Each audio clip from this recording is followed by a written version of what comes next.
So on today's episode of What Have I Done to My Ford Pickup, I've got quite a bit back together again. As you can see, I've got the bumper and the grille, I've got the passenger and driver's side fenders on, and I figured out why it was not starting. The truck was throwing a blinking theft code on the dashboard, and it was a code 16. It was a one short blink followed by 6.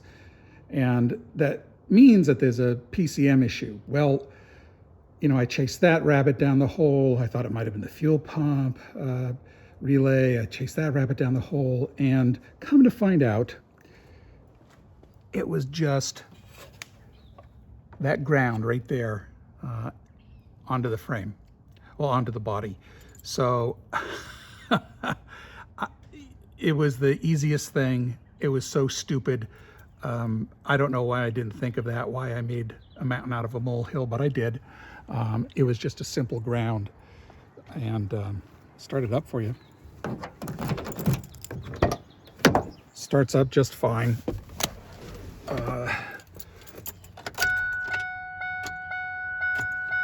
And you can see right up there, it says theft, but it's not blinking. Goes out like normal.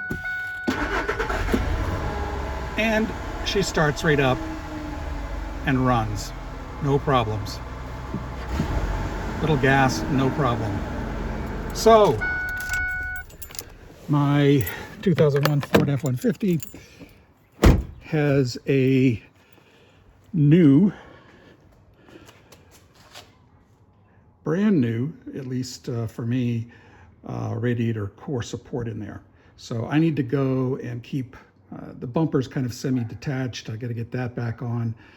Got to get the grill in there and all these fender wells, get them back in there. But otherwise, yeah, I'm kind of on schedule, believe it or not. So there we are.